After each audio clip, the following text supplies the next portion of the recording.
প্রিয় শিক্ষার্থীরা, আজকের ক্লাসে সবাইকে স্বাগত। তোমাদের সাথে আছি আমি শালীন আক্তার, সহকারী শিক্ষক, বাহাত্তরকাটা উচ্চ বিদ্যালয়, চকরিয়া, কক্সবাজার। বন্ধুরা, আজকে আমি তোমাদের নবম শ্রেণীর ডিজিটাল প্রযুক্তি বিষয়ে শিক্ষণ অভিজ্ঞতা 2 এর সাইবার ঝুঁকি সম্পর্কিত জানি, তথ্য নিরাপত্তা নিশ্চিত করি এই অধ্যায়ের একটা সেশন নিয়ে হাজির হয়েছে। সেশনটা নিয়ে আমি তোমাদের সাথে আলোচনা করব, সেটা হচ্ছে সেশন 3, সাইবার অপরাধ ও মানুষের জীবনে তার প্রভাব নিয়ে। শিক্ষার্থীরা, এই সেশনের মাধ্যমে আমরা আমাদের চারপাশে ঘটা সাইবার অপরাধের কিছু ঘটনার মাধ্যমে অপরাধের শিকার হওয়া মানুষের জীবনে এর বহুমাত্রিক প্রভাব খুঁজে দেখব। এসব অপরাধের শিকার হলে আমাদের করণীয় সম্পর্কে সচেতন হব এবং আমাদের পরিবারকেও এ সম্পর্কে সচেতন করব। এসো নিচের ঘটনা দুটি মনোযোগ দিয়ে পড়ি। ঘটনা 1। মোমো নামের এক বিশ্ববিদ্যালয়ের শিক্ষার্থী এক সামাজিক যোগাযোগ মাধ্যমে বন্ধুদের সাথে আলাপ করছিল। ওই সময় একটি অ্যাকাউন্ট থেকে তার কাছে ফ্রেন্ড রিকোয়েস্ট আসে, কিন্তু মোমো রিকোয়েস্টটি ডিলিট করে দেয়। আবার একদিন আড্ডা দেওয়ার সময় মোমোকে তার এক বন্ধু সামাজিক যোগাযোগ মাধ্যমের অ্যাকাউন্টটিতে প্রবেশ করতে বলে। মোমো ওই ডিলিটকৃত অ্যাকাউন্ট থেকে তার অন্য অ্যাকাউন্টগুলোর দেওয়ালে বিভিন্ন আপত্তিকর কমেন্ট দেখতে পেয়ে দ্রুত ওই অ্যাকাউন্টটিকে ব্লক করে দেয়। মোমো বিষয়টি নিয়ে খুবই বিব্রত ও বিরক্ত হয় এবং একই সাথে ভীত হয়েও পড়ে। তাহলে শিক্ষার্থীরা, এই ঘটনা থেকে আমরা কি বুঝলাম? এই ঘটনাটি একটি সাইবার স্টকিং এর ঘটনা। প্রথমেই এখন জেনে নিই সাইবার স্টকিংটা আসলে কি। সাইবার স্টকিংটা হচ্ছে কোনো মানুষ বা কোনো গ্রুপ কিংবা কোনো প্রতিষ্ঠানকে ডিজিটাল মাধ্যম ব্যবহার করে ভয় দেখানো বা বিরক্ত করা কিংবা হুমকি দেওয়ার উদ্দেশ্যে কোনো বার্তা বা ছবি বা ডকুমেন্ট পাঠানোকে সাইবার স্টকিং বলে। এখন আমরা আরেকটি ঘটনা পড়ে দেখব। ঘটনা 2। বিশ্ববিদ্যালয়ের আফিফ নামে এক শিক্ষার্থী ক্লাসে গিয়ে খেয়াল করলো তার বন্ধুরা তার সাথে কথা না বলে তাকে নিয়ে হাসাহাসি করছে। সে তার এক বন্ধুকে কারণ জিজ্ঞেস করে জানতে পারলো তার সামাজিক যোগাযোগ মাধ্যমের অ্যাকাউন্টটি থেকে একটি অনাকাঙ্ক্ষিত বিষয় পোস্ট করা হয়েছে। সে বুঝতে পারলো কেউ তার অ্যাকাউন্টটিতে লগ ইন করে এই পোস্টটি করেছে। তাহলে শিক্ষার্থীরা, এই ঘটনা থেকে আমরা কি বুঝতে পেরেছি? আমরা এই ঘটনার ক্ষেত্রে যা ঘটেছে তা হলো সোশ্যাল মিডিয়া প্রোফাইল হ্যাকিং। তাহলে সোশ্যাল মিডিয়া প্রোফাইল হ্যাকিংটা কি এখন আমরা জেনে নিই।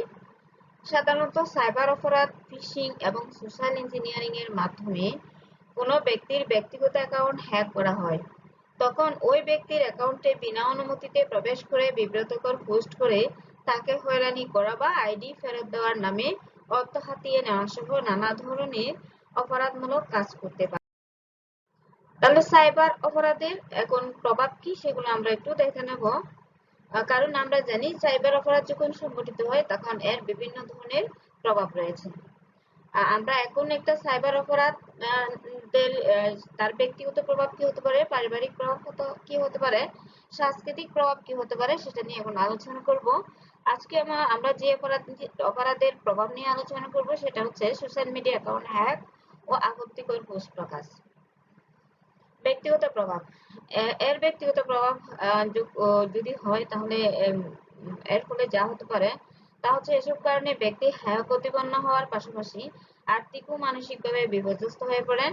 অনেক সময় ব্যক্তি আত্মহত্যার মতো ঝুঁকিপূর্ণ কাজ করে থাকে। এর পারিবারিক প্রভাবের মধ্যে রয়েছে পরিবারের সম্মানহানি ও পরিবারের সদস্যরা অপ্রীতিকর পরিস্থিতির শিকার হয়। সাংস্কৃতিক প্রভাবের মধ্যে আছে সমাজে মানুষ সোশ্যাল মিডিয়া হ্যাক ও তথ্য যাচাই না করে ব্যক্তিকে আপত্তিকর মন্তব্য ও দোষারোপ করতে থাকে।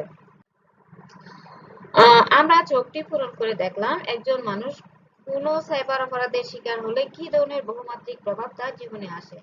এবার চলো আমরা আরো একটি ঘটনা পড়ে দেখি। ঘটনা 3। একদিন তাপসী নামের একজন ব্যাংক কর্মকর্তা তার সোশ্যাল মিডিয়ার অ্যাকাউন্টটিতে প্রবেশ করে তার নিজের ছবি দিয়ে অন্য নামের আরেকটি অ্যাকাউন্ট দেখতে পেল। একদিন তার এক সহকর্মীর কাছে সে জানতে পারলো ওই অ্যাকাউন্ট থেকে পাবলিক গ্রুপে অশালীন পোস্ট করা হয়েছে এবং টাকা ধার চাওয়াচ্ছে। তারপর সে বুঝতে পারছে না এখন তার কি করা উচিত। তাহলে শিক্ষার্থীরা এই ঘটনা থেকে আমরা কি বুঝতে পারি? এটা হচ্ছে ফেক সোশ্যাল মিডিয়া অ্যাকাউন্টের শিকার হয়েছেন তাপসী নামের ওই ব্যাংক। এখন তাহলে আমরা জেনে নিব ফেক সোশ্যাল মিডিয়া অ্যাকাউন্ট হ্যাকিংটা কি। যখন অন্যের ব্যক্তিগত তথ্য ও ছবি ব্যবহার করে অসৎ উদ্দেশ্যে কোনো সোশ্যাল মিডিয়াতে একটি অ্যাকাউন্ট খুলে আমরা তাকে ফেক সোশ্যাল মিডিয়া অ্যাকাউন্ট বলে থাকি। উপরে উল্লেখিত কেস স্টাডিতে দেখা যাচ্ছে তাপসী সাইবার অপরাধের একজন ভিকটিম হওয়ার পর বুঝতে পারছে না তার কি ধরনের ক্ষতি হতে পারে এবং তার ওই ঘটনার পরিপ্রেক্ষিতে কি করা উচিত। চলো আমরা সবাই মিলে তাপসীকে সাহায্য করি। একটি প্রতিবেদন আকারে তাপসীর সাথে ঘটে যাওয়া এই সাইবার অপরাধের জন্য সম্ভাব্য বিপদ চিহ্নিত করি এবং তার করণীয় সম্পর্কে আমরা লিখি। তাহলে সম্ভাব্য বিপদ হতে পারে তাপসী সাহেবের ছবি ব্যবহার করে ফেক আইডি খোলাতে তার মারাত্মক ক্ষতি হতে পারে। প্রতারক ফেক আইডি তৈরির পাশাপাশি অশালীন ছবি মিডিয়াতে পোস্ট করাতে তার সামাজিক ভাবমূর্তি বিনষ্ট হবে এবং সম্মানহানি ঘটবে। পরিচিত মানুষের কাছে অপ্রীতিকর পরিস্থিতি তৈরি করবে। তাছাড়া প্রতারক তার আইডি ব্যবহার করে বিভিন্ন ব্যক্তির কাছ থেকে টাকা ধার করছে, তা একসময় তাপসী সাহেবকেই পরিশোধ করতে হবে। এখন এর সমাধানে করণীয় কি আমরা একটু দেখে নেই। করণীয় মধ্যে আছে তাহলে নিজের প্রকৃত আইডি থেকে সামাজিক সোশ্যাল মিডিয়াতে অ্যাকাউন্ট হ্যাকের বিষয়টি সংক্রান্ত বিবৃতি দিতে হবে বা পোস্ট করতে হবে। 2, কাছের মানুষদেরকে ফোন করে বিষয়টি অবহিত করতে হবে যাতে কেউ টাকা ধার দিয়ে প্রতারিত না হয়। 3, নিকটস্থ থানায় প্রকৃত তথ্যের আলোকে অবহিত করা বা জিডি করা বা আইনগত ব্যবস্থা নেওয়া। তাহলে এই পর্যন্তই আমরা সবাইকে ধন্যবাদ জানিয়ে শেষ করছি আজকের ক্লাস। সবাই ভালো থেকো, সুস্থ থেকো। আবারও ধন্যবাদ সবাইকে।